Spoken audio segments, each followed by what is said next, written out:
After I am no more in this world, O Anand, men of belief will visit with faithful curiosity and devotion the four places. The place where I was born, Lumbini. The place where I attained enlightenment, Bodh Gaya. The place where I gave my first sermon, Saranath. And the place where I passed into Mahaparinirvana, Kushinagar. On the divine advice of Lord Buddha, Lumbini became a solemn pilgrimage site, and pilgrims started to pour to this place and other places related to his life and dharma in Nepal, the Gangetic Plains, and the Himalayas.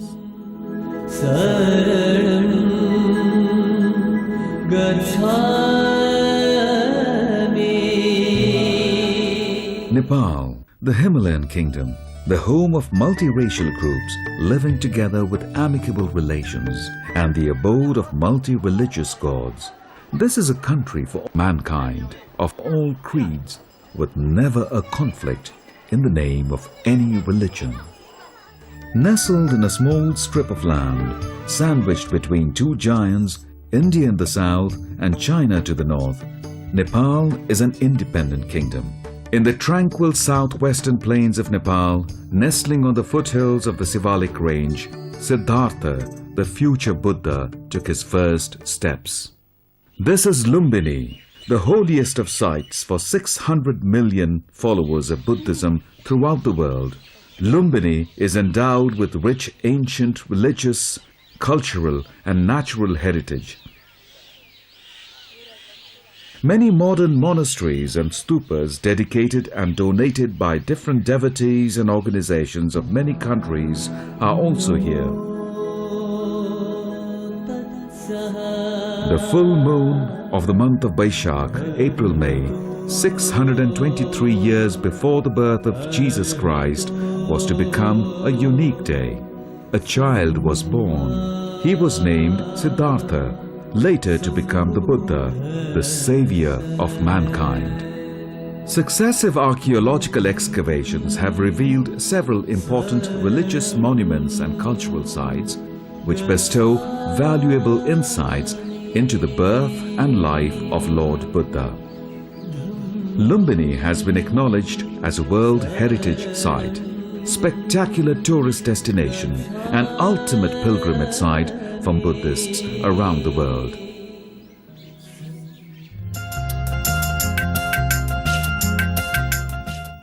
In 250 BC, Emperor Ashoka made a pilgrimage to the site and offered 100,000 gold coins, spared the people of the burden of taxation, reset the nativity marker stone, and notified the world with a tangible record of a pillar inscription.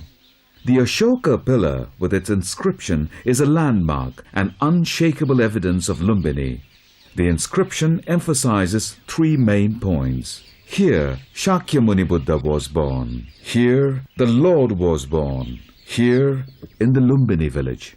Another evidence is the image of Maya Devi giving birth to Lord Buddha, the biggest icon of its kind ever found in the world. Vertically, 3 meters below the Maya Devi image is a marker stone, put by unknown devotees, reset by Emperor Ashoka and rediscovered by archaeologists. The spot where Lord Buddha trod for the first time in the world is now protected with bulletproof glass. Muni, Muni, Mahamuni Shakyamunaya Swaha. Feeling a drastic need for peace in the world and realizing the importance of Lumbini for world peace, then United Nations Secretary-General U Thant envisaged a master plan for the development of Lumbini. And Khenjo Tange formulated the same, which made it possible for Lumbini to be developed in a planned manner. The Lumbini International Research Institute, LIRI, is a haven for scholars of Buddhism and Lumbini. The Lumbini Museum is a place for scholars, students and the general public. Buddhist antiques from ancient Lumbini and Nepal are on display here. place for the Vipassana way of meditation in Panditaram and Dhamma Janani, the method of concentrating mind and body in a truly Buddhist way and as practiced by Lord Buddha himself is taught here. Lumbini is not the only place the pilgrim should not miss. The highlight of the Buddhist sites in Nepal provides special glimpses of the life of Buddha and sites related to him and valuable insights into some of the places connected with Nepalese Buddhism. They are Lumbini and its surrounding, Kathmandu Valley, Namo Buddha, Tengboche Monastery, Mount Everest, and the Kali Gandaki Valley of Mustang region.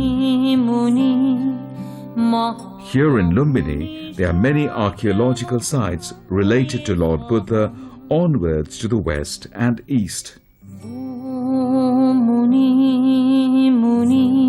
Kudan is the place where the Buddha's father welcomed him when he first visited Kapilvastu after his enlightenment, on the invitation of his father. Gotihawa, 7 kilometers south of Tilaurakot. The Gotihawa pillar has no inscription now, but still stands since 2,300 years. Huan Sang, the Chinese traveler, noted it has an inscription which described the life of Krakuchanda Buddha. Tilaurakot. Siddhartha spent his first 29 years of life in Kapilvastu. He was married when he was 16 and was blessed with his only son Rahul before he renounced the world. But the place turned into an archaeological mound and remained so for almost 2,000 years. It is known at present as Tilaurakot. Surrounded by a 4-meter thick wall, Tilaurakot is the only fortified mound between Sravasti and Lumbini. The eastern gate complex of Tilaurakot, from where Prince Siddhartha is believed to have renounced the world, he attained nirvana after 6 years. Niglihawa. The second pillar is dedicated to Kanak Muni, another mortal Buddha before Shakyamuni. He was also a mortal Buddha who lived before Gautama Buddha. The 4-line inscription on the pillar gives the details of the renovation of a stupa dedicated to Kanak Muni Buddha. The renovation was done by Emperor Ashoka. Araurakot. It is believed to be the natal town of Kanak Muni Buddha, now a big mound with thick walls and bastions. Sagarhawa. The place where the Shakyas from Kapilvastu were massacred by King Bidudhaka. This is the first excavated archaeological site in Nepal. Devadaha. The natal town of both Mayadevi the mother and Yasodhara the wife of Siddhartha Gautama. Chinese travelers went to the east of Kapilvastu and Lumbini, then arrived in Ramgram. The stupa, as described by Chinese pilgrims, contains one of the 8 parts of Lord Buddha's relics. Gautama Buddha attained Mahaparinirvana in Kushinagara at the age of 80. He has been cremated there, and the Koliyas of Ramgram received 1 part of his relics. The Koliyas came back and built the stupa containing the share of relics. Pilgrims travelling to Lumbini can take a flight from Kathmandu to Bhairava and then travel by road to Lumbini. Pilgrims coming from India can cross the border in Sunauli, then Belia to Bhairava by bus or taxi and continue on to Lumbini by road. Budget lodging is available, which are clean and comfortable. Star category hotels are also available to suit one's needs at reasonably good price with all services on request. These hotels can arrange sightseeing and other tours for the tourist. Buddhism was not confined to the Gangetic Plains alone. It climbed up to hills, valleys, mountains, and even to trans-Himalayan region of the Tibetan plateau. The religion had crossed the hills during the lifetime of Gautama Buddha. Mula Sravastivad Vinay Sutra talks about the monks returning from the Himalayan region with swollen toes and cracked feet. When this came to his notice, Lord Buddha immediately permitted the monks to put on their shoes when going on to the Himalayas. The place was no other than the Kathmandu Valley, then the cradle of the oldest civilization in the Himalayas. There are 4 Ashokan stupas believed to be built by Emperor Ashoka during his legendary visit to the valley.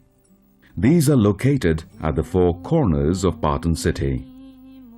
Yampi Stupa to the north, Lagan Stupa to the south, Pucho Stupa to the west, and Teta Stupa to the east. Kathmandu Valley is the only place where both Hindus and Buddhists have coexisted since time immemorial. Hindu deities and Buddhist gods are worshipped side by side. A unique blend of religious tolerance, an example of coexistence between 2 religions. Swayambhu Chaitya. Swayambhu, the oldest stupa in Kathmandu Valley, is also the holiest and sacred pilgrimage site for all Mahayana Buddhist followers from as far as Mongolia, Tibet, Sikkim, Bhutan and China. The people pay equal devotion to this site.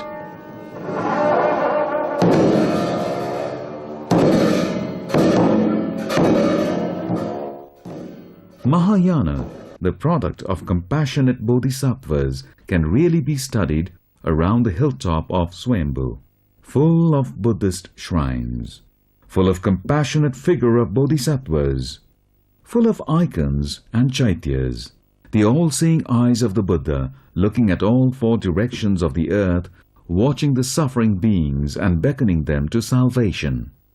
Swayambhu is really an abode of the bodhisattvas who even rejected their own salvation and decided to remain in the world to lead all remaining suffering beings to nirvana, the great final deliverance. Aksheshwar Mahavihar was established as a center of learning probably during the 7th century AD. The present complex was constructed recently and is being developed as a center for studies in Buddhism. This is located at the highest elevation in Patan and has a replica of the Swayambhu Stupa. From this vantage point, one can get a beautiful view of Kathmandu Valley. Vajrayogini. The oldest Buddhist monastery in Kathmandu Valley, called by local people as Gumvihar, was already famous before Christ, also attested by the inscriptional evidence. Presently called Vajrayogini, predominated by yogi cult since the 9th and 10th century.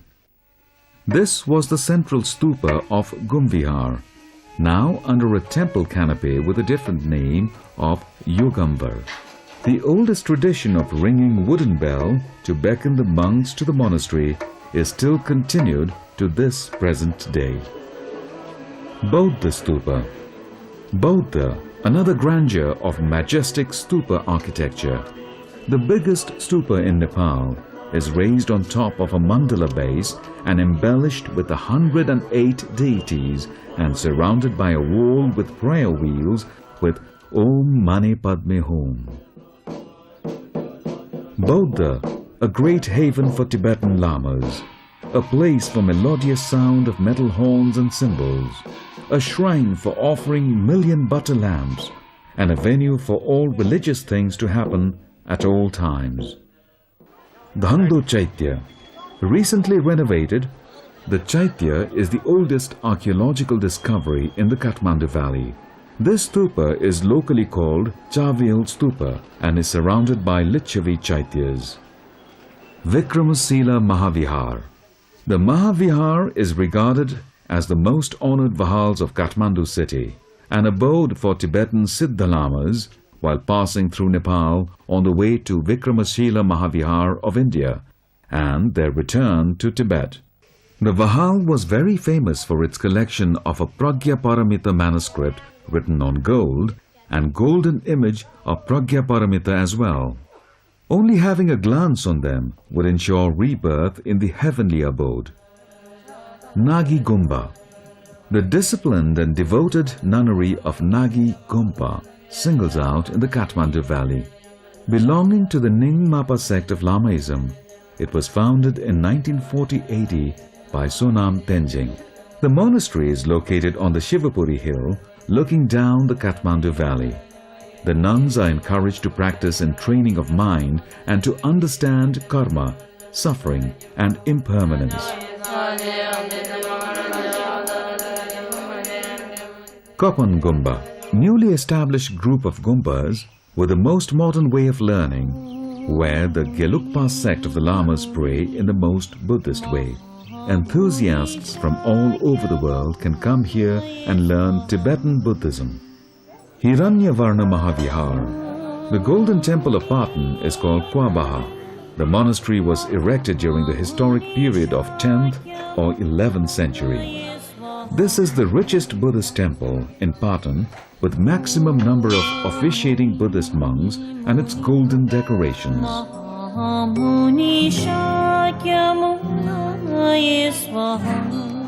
Mahabodha Temple, the most decorated Bodha temple of Kathmandu Valley, erected by Abhairaj and his family in the 17th century. Each brick of the temple is carved with an image of Buddha, which was copied from Bodh Gaya temple in India. Rudravarna Mahavihar, one of the oldest vihar of Patan. The historical document of 10th century records the vihara to have been established by Shivadeva, the Lichavi king. The vihara abounds in old collections of wooden struts. The locals call it Ukubaha. Ratnakar Mahavihar. Ratnakar Mahavihar was located previously in the royal palace of Patan. King Siddhinarsingh Malla shifted this to the present site for extending his palace building in the 17th century. Despite their busy life, the local people had time to sit and sing together devotional songs dedicated to divine beings.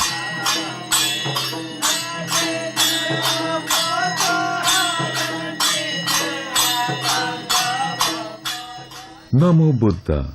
About 20 kilometers east of the Kathmandu Valley is Namo Buddha, a well-known Buddhist site. Newars call it Nomura and the Tamangs call it Tamaluiche, an important site of the compassionate Bodhisattva Prince Mahasattva. A stone relief carved with Prince Mahasattva exhibiting his compassionate deed of cutting himself and feeding the starving tigress and her cubs. Buddhism did not remain in the south alone. It climbed up to the Himalayan villages as well. Lukla, the gateway of the world's highest peak, Mount Everest. A 45-minute flight from the capital Kathmandu brings a visitor to the scenic Stol airstrip at Lukla. Lukla is also the starting point of one of the most popular and picturesque trekking routes in the Himalayan highlands. A 2-day trek from Lukla brings a visitor to Namchi Bazaar, the center of trade and social contact for the Sherpas in the Khumbu region. The weekly market on Saturday provides an opportunity for tourists to mingle with the local communities and observe their unique lifestyle. The Khumbu region is also a haven for the elusive dafe, the national bird of Nepal, mountain goat and musk deer. The landscape and the climate provide an ideal habitat for many species of rare birds and animals.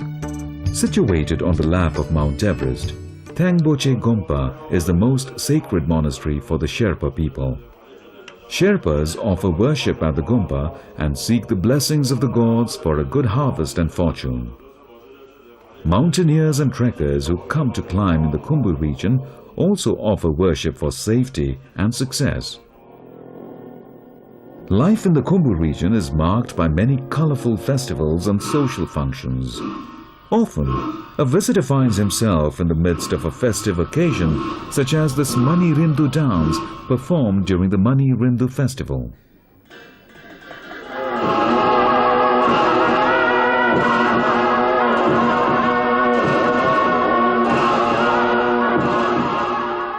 The faith did not freeze in the mountains only. It also melted and spread out to the trans-Himalayan valleys and plains. Jomsom, the gateway to Mustang, where one can fly or trek from Pokhara.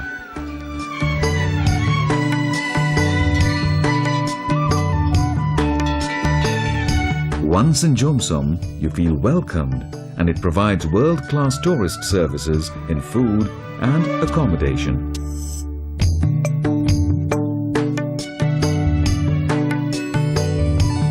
Kali Gandaki, the Trans-Himalayan Valley or Mustang, is a melting pot for Hindu, Buddhist and Bonpos. Although barren in natural vegetation, the area is filled with monasteries, stupas and prayer wheels.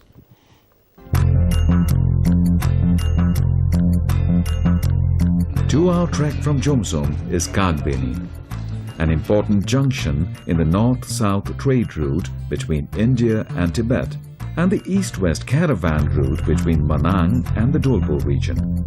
Politically controlling all 4 directions and economically levying all business caravans. Kagbeni is an important confluence of Kali Gandaki coming from the north and river Jong flowing down from Muktinath. Here, Hindus pay their respect to their ancestors and perform the Shraddha to honor them.